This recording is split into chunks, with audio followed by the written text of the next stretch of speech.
What I do is inconsequential. Why I do what I do is I get to shorten people's journeys every day. What I love about our hospitality industry is that it's our mission to make people feel cared for while on their journeys. Together, we'll explore what hospitality means in the built environment, in business, and in our daily lives. I'm Dan Ryan, and this is Defining Hospitality. Hey, everybody. Today's guest has been inspired and informed by more than 30 years of experience. He specializes in hospitality and residential interiors, as well as high-end furnishings from concept to creation. He is the owner and founder at Beleco. Ladies and gentlemen, an amazing and a wonderful friend, Christian Schnyder. Welcome, Christian. Well, thank you. Thank you for having me. That's quite the intro. Like, wow. I feel special. Well, what people don't understand is that the real introduction was just before all of this. It's going to wind up on the cutting room floor where we were just laughing and having such a good time. And if you're watching this, you can see I'm actually blushing. And yes. So thank you for making me smile and blush and getting all the blood going. Yeah, I think I'm excited to actually be able to talk to you as who I admire as a professional, but also as a friend. And having a good time and really great conversation is something I really cherish whenever we have a chance to do so. Well, thank you, Christian. And I think just to go back into history and kind of like connect the dots of how we wound up here right now at this moment. One of my first jobs in the industry was I was an intern at Hirschbedner. You did not work there, but Kirk Nix did work there. And I was an intern for him. And then years later, I'd lived in San Francisco, I think back in LA then, and you were working for Kirk, who was just so amazing and over the top and creative and just wonderful. And now you've been on your own entrepreneurial journey, which has just been really exciting for me to watch you, because I just have this affinity towards other entrepreneurs.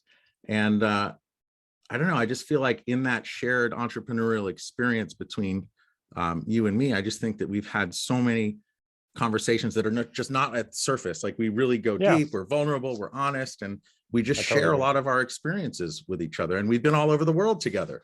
So it's just good to be here with you. What happened? Yeah. You know, it's interesting when you're saying that. I actually never thought of going to start my own business, right? So, I grew up with family businesses and I saw the whole mess that's involved in, father and son and brothers and uncles. And I swore that I will never have my own business, right? And then, being at K&A and having sort of seen into sort of another aspect, the sort of lifestyle, hospitality, and I was like, ooh, that's really something that interests me. And as it evolved, sort of like the natural step was like, I couldn't start my own business. There's a lot of gray hair, so I started quite late. What are you calling the sort of entrepreneurship? Yeah, it's funny because as you were bringing up the family business side, this is a surprising memory that just popped in my head. My dad had a business, and I remember at one point I started my first company, I think when I was 26 or something like that. And I remember before doing it, I was like, hey, Dad, I'm going to do this. Is there any way that before I go, do you want me to be involved in your business and like do it? I think his response was, fuck no. And I was like, whoa. So I was kind of like offended. I was like, why not? And his reasoning was he's just seen too many families break up and build resentment. And he just didn't want to have that happen at all. But I will say, for the families that have done it the right way, I would say most wind up in the camp of not working out well, and a few that really plan on it and can know that resentments and all these negative feelings will come up, right? But they plan for them and they create these kind of pressure valves or forced rhythms where they're kind of confronting issues and clearing issues as they come up. Sure.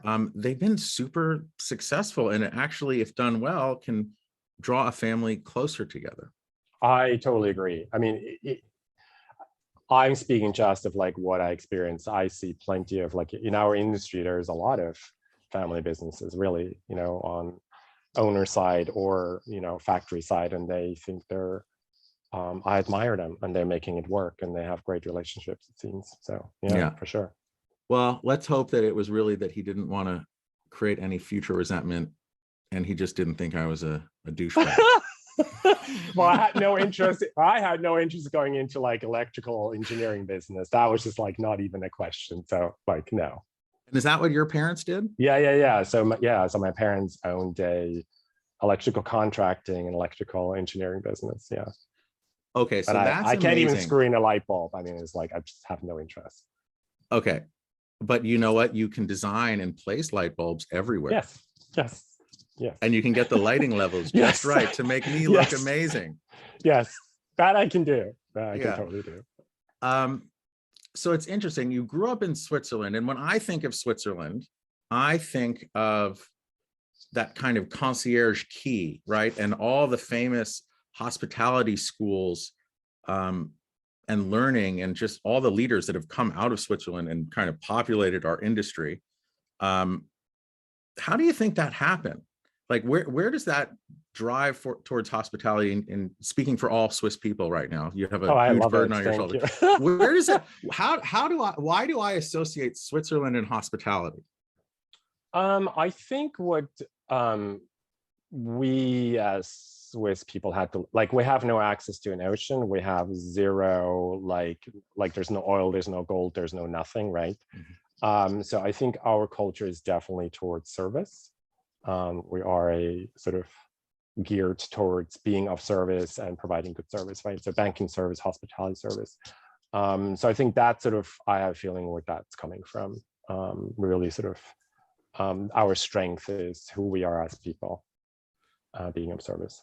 Yeah, and as you're saying that and being of service, it's also, historically, Switzerland is neutral, right? So it has to also make sure that everyone is heard and happy, and keeping all sides of their borders like at ease, right? Because they're not a part of the EU either, correct? No, they're not. They just, I mean, it was like, that's just hysterical. I forget, like in the 80s, I forget, or even 90s, became part of the UN. Like, we were not part of the UN. There was like 2 countries in the world, and one of them was Switzerland. It was hilarious. Yeah. But I have to tell you, it's so interesting that you're saying that. It's really a cultural thing. It's sort of innate. Like, I own this sense of like diplomacy. If there's a conflict, because what we do is like there's conflict, right? I mean, not on a world stage, sort of war breaking out, but there's like, clients or things are not happening, and I'm constantly trying to find a way to sort of like smooth over, like, what is the solution? What can we find? I hardly ever sort of lose my temper. It's really more about, okay, we have an issue. How can we solve the issue? And you start conversation with all these different people. And I think it just comes very natural to me. And I think it has something to do with how you grow up, right? You just don't, as a culture, Yeah, as you're saying, that's really resonating with me, because when you say conflict, I think so much of what we do, which is designing and furnishing hotels, right? We're taking these ideas and we're making them come to fruition after you place all your lights everywhere, right? In the simplest sense. But so much of it, I find, is focusing and listening to what is unsaid to avoid conflict and to get ahead of conflict. And also because when you're so you and all of your colleagues who can take an idea and make it a physical place, I'm always so just impressed, and it's just such an incredible superpower. But you're taking this kind of nebulous idea of what you're trying to accomplish, a thesis, if you will, and turning it into a space that you can walk, laugh, live, cry, love, like all these things within it. And in doing that, you have to be very open to not only solidifying the vision, but getting everyone else to come on board. And then also just making sure that all of your visions are aligned. And a lot of that is just really hearing and conflict avoidance, right? It is. And I think what's also important is that you never, here's the thing, we always strive for 100%, right? I mean, there's a couple of exceptions in the industry that probably gets 99%. But I think the majority of us get sort of like, 80 to 75%. And I think what's important, what you said, is like your vision, you just can't lose track of what's really important to fight for what you need to keep and be able to say like, okay, I can live without that, right? So I think that's what's I think it's super important that you have this end goal, and where can you compromise to keep that end goal, and where you need to like put your foot down and say, if you're doing this, the whole concept might fall apart. I think that's sort of, yeah. And also, as you're saying that, I'm thinking of having worked with you on countless projects, I've seen you with your vision. I've seen challenges get thrown at your vision, but then it's not so much about staying, okay, you stay 100% true to your vision, but it's also this idea that I've seen you do where it's, how do you get everyone else on yes. your vision bus, if you will, right? Yes. And it's Yes. like, okay, well, the vision might have been this super focused point there, but hey, how do we get our tent a little bit bigger? Yes, yes. That's exactly that. Because I think I mean, I'm really bad that way. Like, I love the process and I love walking into the final product. But for me, it's like, it's such a team effort. And it's sort of like the premiere happened, the curtain opened, and I'm sort of like not attached, and I just move on to the next thing. And it's not that I lost interest. It's sort of like getting you engaged, get a client engaged, having conversation with the contractor or the architect or whatever to get us to that point. The door opens, the guests come in and they take over, and my job is done, and I just walk away, right? And I'm still looking back and I'm proud of it, but it's not like, you know, I have colleagues who go back to their property and they get upset because the chair isn't where it's supposed to be, right? Because like, oh, someone moved it. And for me, it's like, my job is done. And if they feel as they inhabit this place that the chair needs to move over there, it's fine, because I gave them a strong environment that things can move around, right? And then I lost control. The moment you give something over, you let it go, right? And you move on to the next thing. And that's what's exciting. It's the process. It's the people involved. That's what I'm about. Yes, absolutely. And if you could share with us a project, like walk us through a project that you've done where, you know, you had a super tight focus and vision, but then, you know, you expand, because of all the different stakeholders, from the community to the client to the contract, all the people were there, like having their own, where it got a little wider than you wanted, but you were super, not just you, but you and all of the stakeholders were like overjoyed with the success. Like walk us through one of those. Wow. Well, I guess I would have to go to the Gray, right? I mean, that's just because In Chicago. Yeah, in Chicago. I mean, that was pretty much the first project I worked on, and I think that in terms of growth and how this panned out, I think it's a really great example. I mean, that was also the time where Kimpton sort of transformed right into the two parts, and I think that's it's a very interesting project. So you know, we started, and everybody kind of knew what a Kimpton's supposed to be. It was like, you know, it's whimsical and all that stuff. But then as we evolved, we decided, no, this really wants to be like something else. And so we got into more like a classic design. And then we had to deal with, you know, historic aspects. And so, you know, as we presented to the design, you have an expectations to the executives, what they think they know what they're looking at, right? A Kimpton is this. And then, you know, sort of with, you know, with guidance, we basically presented something that was outside what they knew. So they're like, oh, we like this. Can we sell this? Because it's not really the typical Kimpton as we know it, right? And then you sort of like start building this, right? And then you, of course, you have a great vision, and then the budget comes in, and you know, you need to adjust the vision, and you know, you know all about that, right? What can we change the hardware here, or do we, whatever, the normal process of getting something that's over budget into budget. And then you start construction, right? And then all of a sudden, because it was a conversion of an office building, then all of a sudden, like, oh, we can't move this pipe.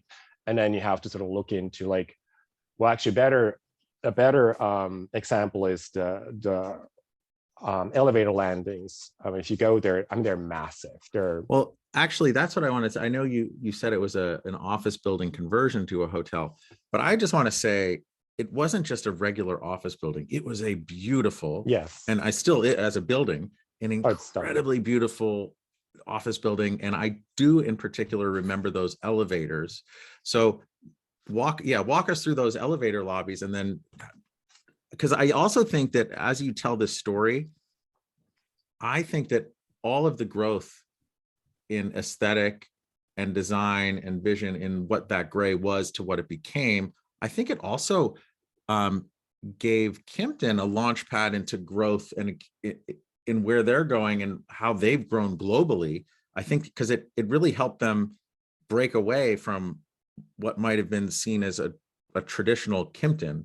And it was a kind of like this confluence of all these energies to make 1 + 1 = 5. 3. And Yes. 3. Yes. I'm going No, 5. no. I agree with 5. I said yes. Oh, I agree. I thought you said 3. I was like, no, I love what? your math. I love your math. That Yeah, works totally for me. And it was really like this kind of additive confluence of so many different parts that it was just the right place at the right time. Oh, I was so lucky. There's no question about that. I think that the transitioning of where they positioned, Kimpton to be us being there, like being part of that, and also, help exploring what that could be. I think that's the reason why I bring it back. I think that was definitely a milestone for us. So, you want to maximize room sizes and you want to maximize all that stuff. So we basically got in there and said, we're going to make these elevated lobbies as small as possible, right? The Heritage, whatever the thing is called, came and said, you have to keep these elevated lobbies as they are. I mean, they're massive and they're like, bowling alleys, really. So as a designer, like you have a design done, right? And it's approved and you go forward. And then halfway through, they're basically saying, well, no, guess what? That design's not going to work. You need to go and keep what's there. And I think that's where what I love about this is like, okay, now here is sort of that hurdle you have to jump over, right? How can you make something look effortless, which is not what you wanted? I didn't want these elevated lobbies, right? I have to keep them. How can we now make the design we had work with what they tell us we have to do so that when people step out of these elevators, it looks like the most natural thing that needs to happen. And I think that is sort of what I love about the process. And when you talk about the 100%, or we talk about, sort of how things evolve, because all of a sudden you also have to go back to ownership and then say, look, we need to keep this. And I think that's how we can manage this. And then you go from, light to dark, or whatever I don't remember what I said 7 years ago. You were waving your hands a lot. I know, I've been doing that a lot. I mean, as you can see, I speak with my hands. So I think that's sort of one example of like where you strive for 100, right? And then you got to like, oh my God, I can only do like 60. And then you make it work. And it's sort of like this becomes, you think it needs to be the way. And so you go back to, 100. And I think you need to be open. You need to be like focused. You have to have a vision. And then when that curveball comes, it's sort of like, oh, okay, how can I make this work, right? I also wanted to say how appreciative I am of hearing a Swiss person use a baseball metaphor there. That was great. I've been in the States way too long. But do I know what it means? Not really. I mean, I know what it means when people use it, but like, yeah, don't ask me what it means in baseball. Don't know. So using the gray as that example of like, okay, you had this narrow tent or small tent, the tent got much bigger, and then to everyone's surprise, you wound up back at 100%. I would even say with that project, more than 100%, because of all of the different, just kind of where it was in the timeline of just what Kimpton was going through with, spinning off their assets, becoming their own management company, being acquired by IHG, and really getting put on a platform for growth. And actually, as I'm saying that, there's so many companies that get acquired by other companies, and then the culture and the flavor gets kind of smashed out of it. And I remember sitting at one of these events, sitting next to someone from IHG, and I can't remember his name right now, but he was in charge of creating brand standards for IHG. And I remember saying to him, I was like, oh, so when are you going to start working on Kimpton? And this was the coolest thing I think I've ever heard. He goes, no way, we would fuck that up so hard, or something like that, because they saw what a unique thing Kimpton was coming out of San Francisco. And it has such a deep connection within my heart, Kimpton, because I think that was when I started my company back when I was 26. I think that was one of the first orders I ever got to furnish was it was Kimpton, and it was from Jennifer Ramsey. And I was just so grateful that she gave me a shot. So for me, Kimpton is just on this pedestal in my life and career path and journey. So Same. taking, right, for you too. Yeah, totally. So to take, and oh man, that's awesome, because on our entrepreneurial journeys, both started with Kimpton. Yeah. Wow. Huh. Okay, let's pause on that one for a second. That's really cool. I know. Okay, so then to bring that kind of experience of small tent, big tent, where we are, like, how does that help you define what hospitality is? Because ultimately you're delivering it there through your design, but how do you define hospitality post that experience? I mean, you warned me that a question like that would be coming, right? And I had to think about that, because I think we're all sort of like just, you go to a restaurant and you have a drink and all that stuff. But I think looking back and looking at my career and all that stuff, it really goes to my experience of childhood and how I experienced how my parents sort of treated people, right? So we had what I call today an open house policy. So we had, you would drive 9 o'clock in the evening, you would drive by our house and there's light and people would just ring the doorbell. My parents would open the door and then just sort of let them in, cup of coffee or a glass of wine, and then we start like talking about the world and politics and laughing, or maybe it was something about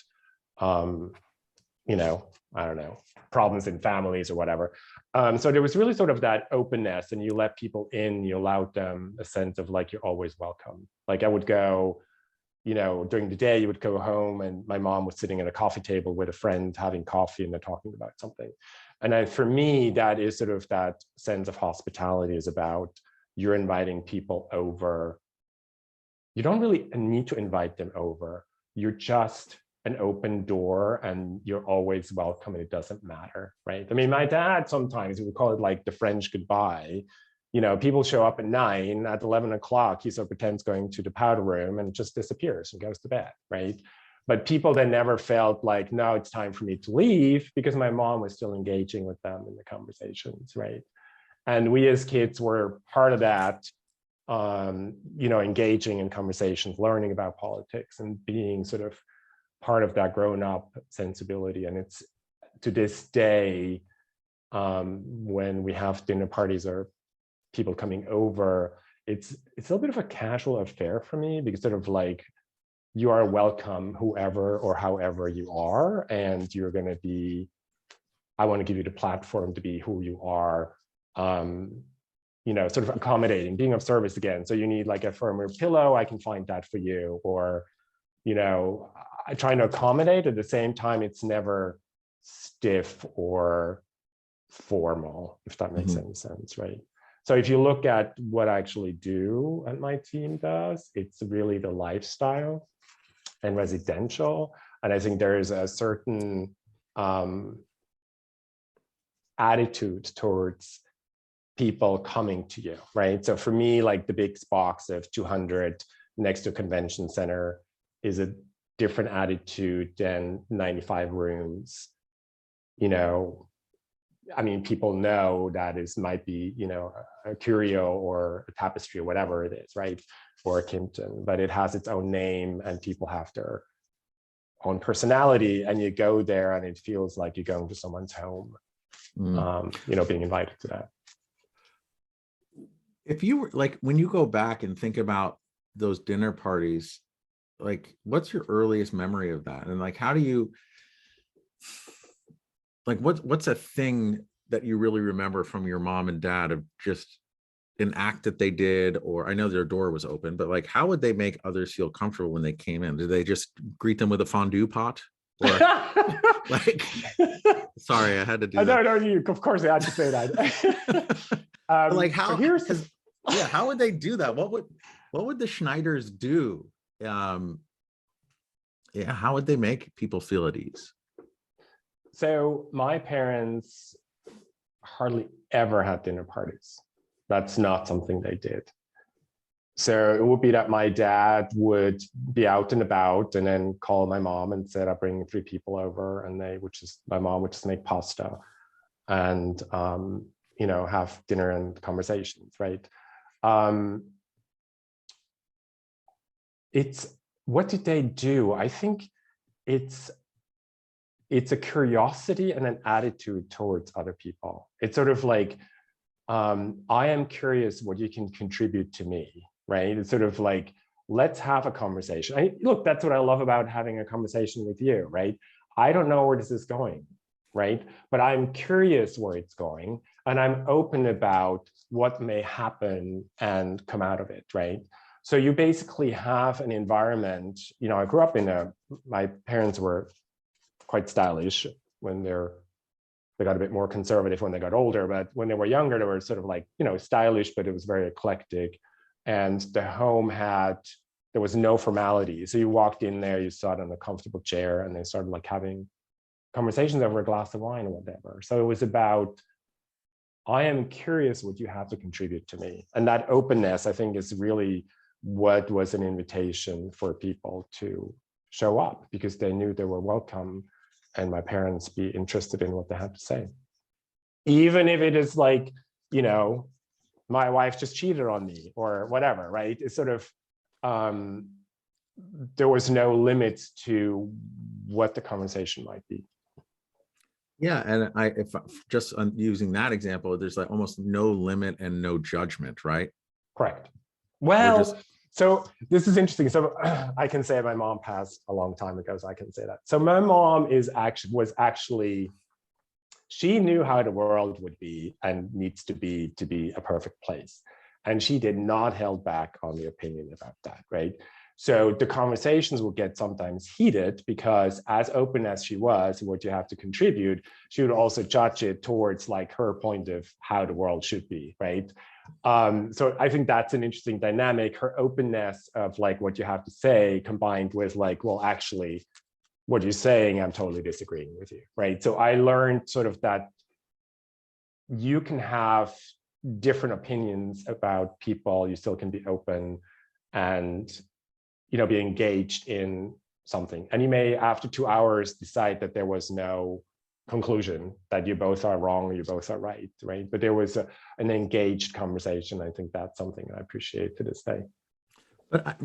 And hearing that is so refreshing, especially now, because, and I know you sat up there and said, well, it wasn't that there was no judgment. And I see where she may disagree, but I feel like we've lost that place where we can disagree with others and still be cool. You know, it's like, yes, hey, I don't agree with what you're saying. I don't hate you.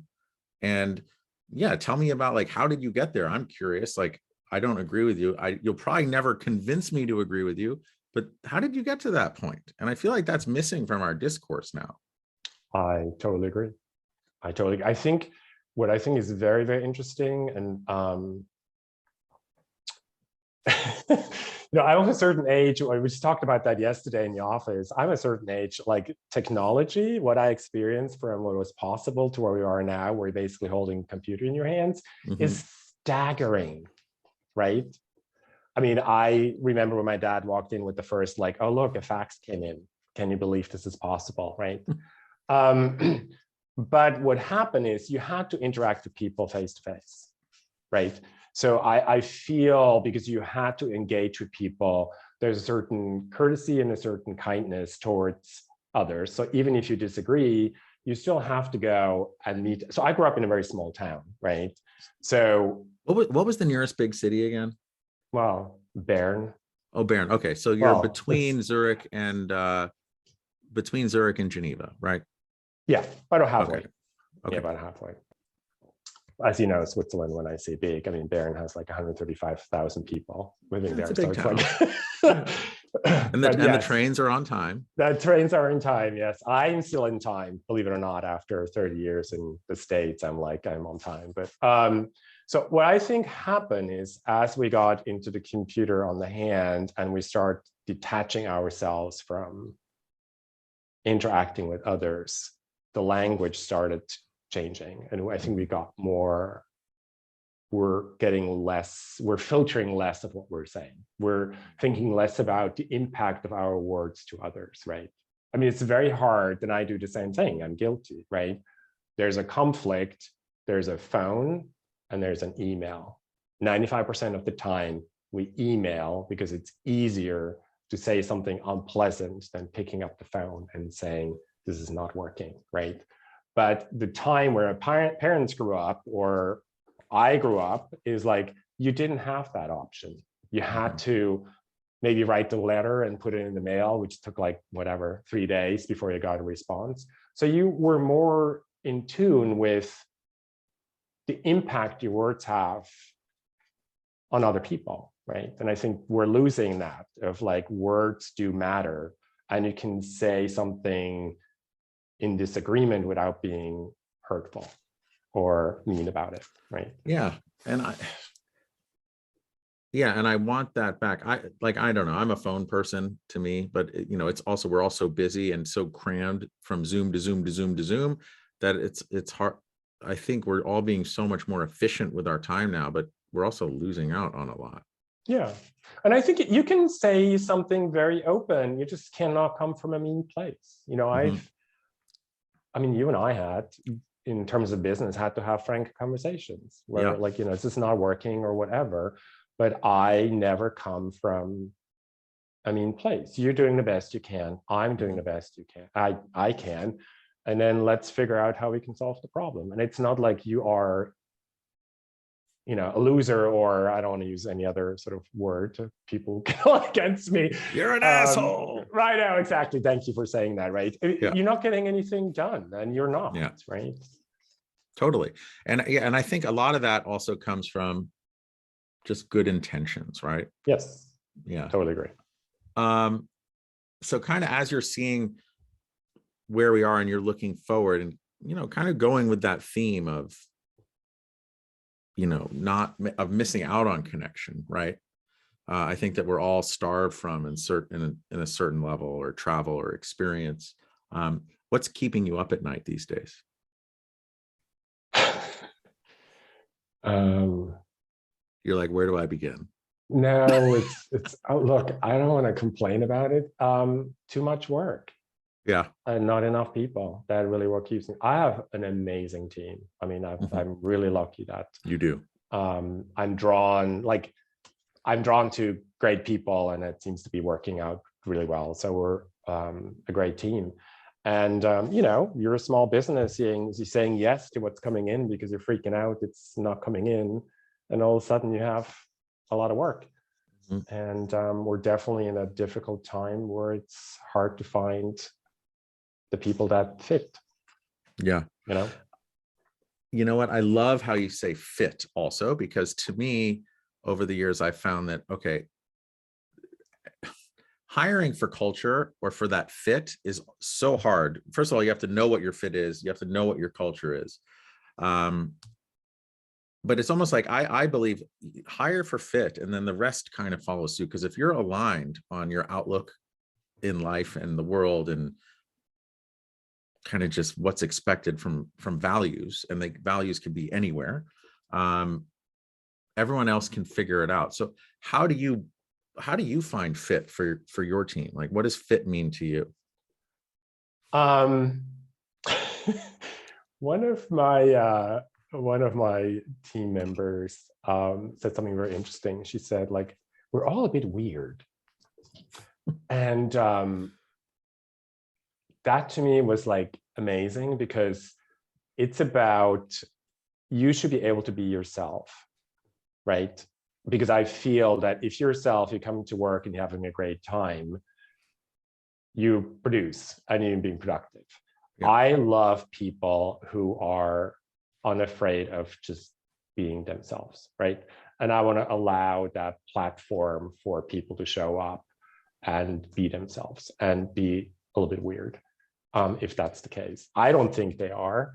For me, they're real people, and I love that nobody comes in here and I feel they're putting on the show for 8 hours and they go back home, right? So we have this sort of interesting commodity of like strange personalities, great personalities. I don't mean strange by character, more like a diverse group of people come together and make this work. You know what? Unlike, Hold on, because as you're saying that also, in one of our previous conversations where I was talking about, where you're saying we're weird or something, and then it's kind of like we're just being us. We're just being open, honest ourselves. And the crazy thing is, that is weird to many people. Yes. Most people are wearing a mask or this or that, Yes. and they can't, and it's almost like people who are wearing that mask are just kind of going through life. Oftentimes they get repelled by people just being real or weird. And it's really weird that we have to say that we're weird. I know. I totally agree. No, I totally agree with you. Yes. The discomfort of like being, just being sort of yourself, right? And I feel like I love going to work and I love hanging out with the team. There is no question that I'm the boss, right? Because I mean, clearly they get the paychecks for me, right? But at the same time, it's like, I'm not someone that people are afraid of. I'm part of the team and we're working together on figuring things out, right? And it just happens that I'm the leader and I have to like make some final decisions, right? But it's not like, here is the boss and then there's the team, right? So I'm really part of the team. So when I look for people, and I can't explain how I do this, but I have conversations with people and I just kind of watch how they interact with me, right? And then sort of like the center of like, that person is trying really hard to impress me, or that person, like, I don't have a problem if a person is shy, you know, it's like, you know, here's the boss that never met me, you know, person is mid-20s, probably the second interview they ever had. So that's not what I mean, but I think there's a way when you feel that people are trying hard to impress, or if they're sort of like being themselves and it's just a bit awkward, if that makes any sense, right? And I go for like, it's a bit awkward because I kind of feel there is more authenticity there. I know it's an overused word, but I feel there's like more authenticity there of like who they really are than trying to impress me in the first interview. Yeah. And, you know, and just, I totally get that. And, you know, just thinking about our relationship over the years and our entrepreneurial journey and where we're like trying to figure shit out as we go, it's interesting because like you want to keep this game face on, like, hey, everything is great. Oh my God, how am I going to do this? How am I going to find the right people with the right fit, or whatever challenge is coming at us? But I feel like there are those other kindred entrepreneurial spirits where, you know what, hey, Christian, we can be vulnerable with each other and share this stuff with each other. And it leads to some really amazing experiences and conversations that I think is all stemmed in like vulnerability, right? And I also feel that a good thing coming out of this whole pandemic and being, you know, restrained from the people we would normally see or the experience that we would normally have, is I think people are being, while there is so much suffering and everything, I don't want to discount that, but I do think people are coming out of this realizing how short life is and being more vulnerable and kind of skipping all the surface stuff and getting to a bit of a deeper place. And that to me is I'm hopeful for, because I'm seeing it. And when you think about the future, like what's exciting you most about the future? Wow.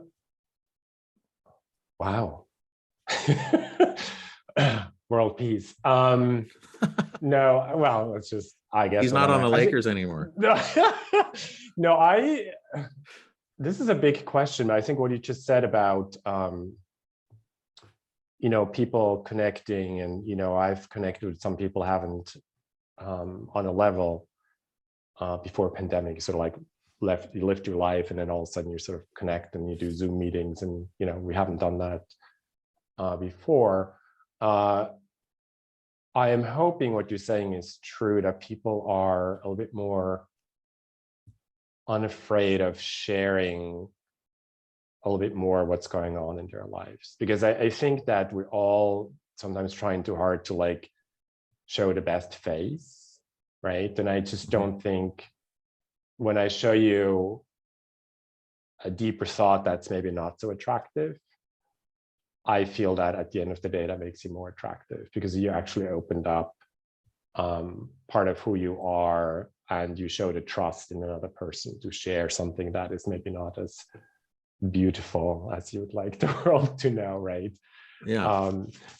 And again, I think for me, it's also how I grew up, because that's part of what you do, where you sort of, engage people on a little bit of a deeper level as well. So I'm hoping that maybe the future is that we were less afraid of just looking good, but also just share a bit more about all of our vulnerable sides in life. Yeah. And, as you were saying that, and I think you strung the words together of just not, you said it better than I'm going to repeat it, but showing a side of us that might not be as beautiful actually brings us closer together. Yes. Right. Yes. And I'm living in Los Angeles, right? Yeah. Yeah. So it's all about, yes. Yes, 100%. Now, and then again, as you were saying that, it kind of brought me back to that no judgment, disagreement, agreement, where your mom and what you were experiencing was, okay, you have your worldview, they have theirs. You both are probably right, but like, how do we bridge those gaps to become closer together, right? And I think that's about trust and respect. Absolutely. And I think at the end of the day, and I was just thinking about that, what I'm also excited about, what I can contribute, right? It's about people. It's about not me. It's about my contribution to others. And if you take yourself a little bit less serious or out of the equation that the world is just about you and around you, but you're more about what can I contribute to others, I think these conflicts can be very different. I work for clients or with, vendors and manufacturers where political views could not be more opposed, right? I deeply respect what they do. We thoroughly enjoy working together, and we just respect that we will not talk about certain things. And you don't have to talk about everything. And I deeply enjoy working for these clients, vendors, and manufacturers. Yeah. And I don't agree with them.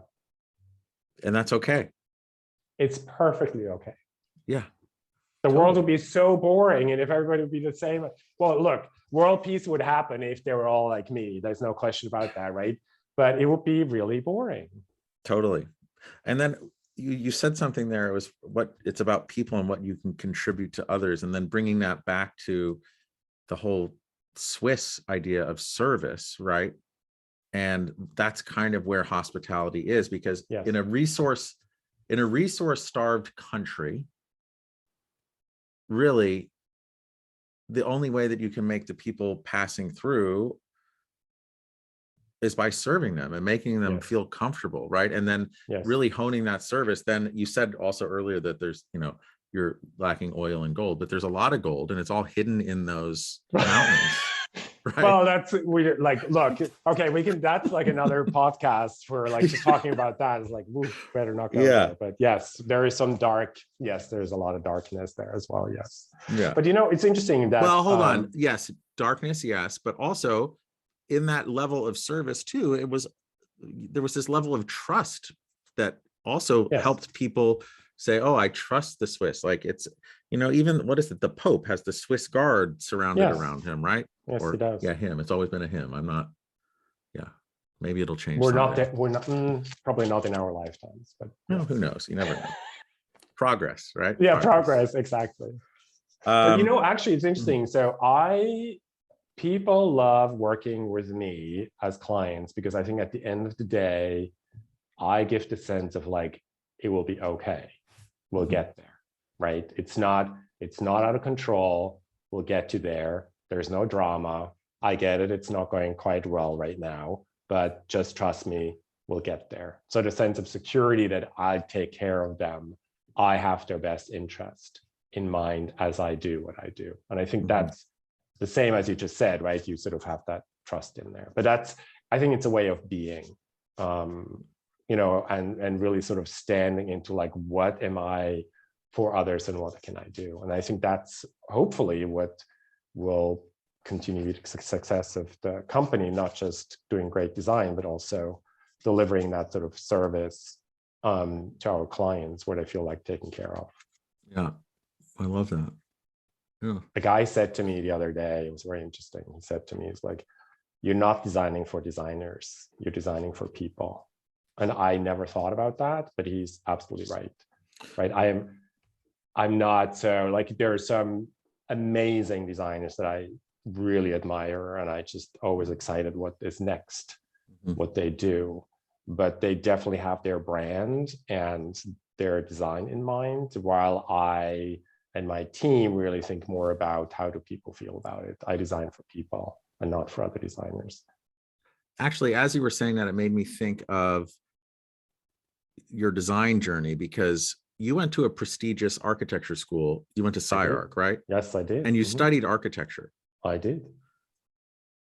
How did you make the decision to go from architecture to interiors? Oh, that was an accident.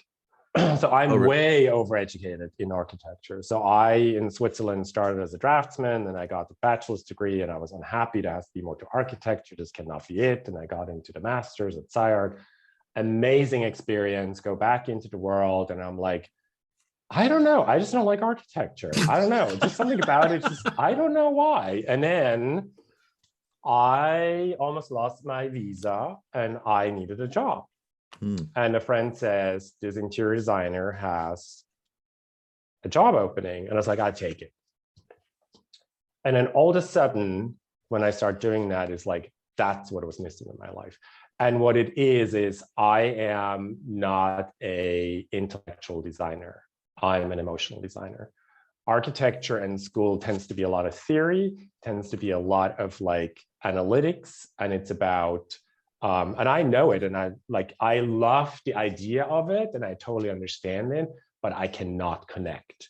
And then we started designing restaurants, that first job, and all of a sudden it's like, oh my God, this is like a stage set for what I call the drama of life. Like all of a sudden it's about, how do you feel sitting in this restaurant, right? And it has to function, there's no question about that. But it's like, now I'm touching the emotion of people, and that's what excites me. And I think where you said, I design for people, not other designers, I feel like, again, a sweeping generalization about architects, but the ones who are working on those big, ginormous edifices that are just, it's like, it's this idea of look at this and marvel, right? It's this cold, oftentimes cold, large structure. Yes, they do take the interiors into account, but I find that I thoroughly enjoy spaces that are designed by interior designers. I'm sorry, architects, but it's because they're really taking the people into account. It's much more democratic in a way. You know what I mean? Yes.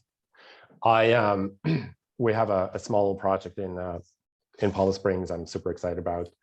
And the client walked us to a comp set. And we walked to the site and we were around the pool. And it's absolutely stunning, really, really beautiful. And he looked to me and he said, "It's like, it's really beautiful, but something is just off here." And I said, yes, it's designed for a photograph. It's not designed for people. People in here are a disturbance. They are not here to activate space. This has been designed to be an object to be photographed and not be lived in. And I can't do that. So for me, it's all about, when you look at my designs and, you know, I can walk you through that. I like the element of it's not quite perfect, right? So there's the eclectic mix that I like, or sometimes we have to improvise a bit, because I feel that's the invitation for people to also just be and not be the disturbance of something that's beyond stunning, right? I feel what we do is an environment for people, and it's not an environment for a great photograph, right? Yeah, and that kind of solved an answer for me. It's like, you hear this, hey, what's after the Instagrammable moment? And I always looked at the Instagram moment as like this little vignette within something. But when you really zoom out and look at a space, that you can totally tell when it's designed for a photograph, and the people totally fuck it up. And again, I don't like being in those places. Yes, my point. Look, I mean, to my detriment is like, I'm not, I mean, I'm being very dramatic this way, right? But it's harder for my spaces to get into publications because they just don't photograph as well as others, because I'm less concerned about how it photographs, right? For me, as I said, I hand over the key and then people start using that space, and that makes me happy. I mean, the gray, going back to this, right? So it's up for renovation, and ownership asked, what they would like to do. And I basically said, we would like to just keep the same. Can you just renovate and keep exactly what you have? And for me is like, well, that's a huge compliment, because it means like we designed something that you as the operator, you own that. Like this is your home, right? And well, it did photograph well, but at the end of the day, that's really what I care more about, that people own this and are proud of what they have. And it's not about, do I have a coffee table book in everybody's home? That should not be the goal. What I realize is, and that's a nice thing about starting a business a bit earlier in life, later in life, that ambition is maybe not as, I was 20, I thought it was like, yeah, I am the one who's going to be like, change the world. Yeah, and no, there's a certain serenity that comes along with it, I think. And just, yes. And I enjoy and appreciate with my team that we're turning out really beautiful work for people to enjoy. I think you just wrote your new tagline. Beautiful work for people to enjoy. Yes. There we go. Okay, I want you to go back in time to a dinner party, or not a dinner party, but a gathering that your dad just brought 3 people over, right? Your mom is there listening, talking, sharing her worldview, and you're there also. Now, I want you, the Christian you are now, to go back and speak to the younger Christian. And what advice do you give yourself? Wow. I think probably worry less about what people think of you, and be a bit more adventurous, because nothing is really going to happen, right? I did accomplish everything I wanted so far in my life, but it took an awful long time to get there. Like I could have done this 20 years ago, right? And I didn't. If you took yourself less seriously. Correct. Or not, sort of have that comfort level I have today if I had that 20 years ago, right? I think that's what it is. It's sort of I'm of a certain age, sort of the process of a gay man and coming out is in the 90s, 80s, a different production than it is in 2020, right? So you go through all this, and it's informed me, and it made me very successful in terms of how I interact with people. But it was also a lot of protection, so that people, like, you have to be in charge of the conversation, do not be outed or being questioned, right? So you learn the skill of communication, you learn the skill of observing people, like you get to know people, you sort of ask the right questions to sort of like deflect from you. So that really helped me to where I am today. And sounds really awful, but I'm grateful for that, right? But if I go back, what you ask me to, I will probably tell myself, don't worry about it. Don't be who you are, and don't wait 30 years to get there. Does that make sense? 1,000,000%, because it also goes back to that idea of just where I find I didn't know the Christian before coming out, right? I've only known you as Christian, right? So I've only known you as the real you. I can't imagine you and dealing with all the masks and deflection and this. You'd be like a Swiss spy then. Well, yes, a little bit. I have to tell you, and that's the reason why I love evangelists and all that stuff. Like, I learned a different language, right? So I learned English later in life. I came to LA and I recreated my life, right? I was able to use words in English that I would never use in German because I have no social attachment to that, right? I mean, I use the F word all the time. It doesn't mean anything. It's just a word, right? Yeah. While other people's like, you can't say that. You can't say shut up. You can't say like, I don't know. It doesn't mean anything to me, right? That freedom that came with speaking and not worry about what it means socially helped me sort of like open up and become more of who I really was, you know, almost like as a child, right? Before you go through this whole awful. When people ask me, would you go back to your 20s? It's like, no, never. Like, I don't want to be in my 20s again. That was not a good time. But I think that going elsewhere, learning a different language and really discovering yourself of like who you are, because you have to almost reinvent yourself, or you have to discover yourself to be able to express yourself in a different language, right? Yeah, I don't think How it's do a you do matter that? of reinventing. I think it's, you know, your authentic or your true spiritual self was just Yes. boxed up for too long. Yes, correct. That's You correct. needed some of those tools to open all those Amazon packages you've been having at an earlier age. And what I love about Los Angeles, and this is probably the same in New York, people just don't care. Yeah. Like, you know, whatever, right? It's so large, and you just be yourself and you start discovering yourself again, and it's just totally exciting. Yeah. And just being open and being true. Yeah, I love it. exactly.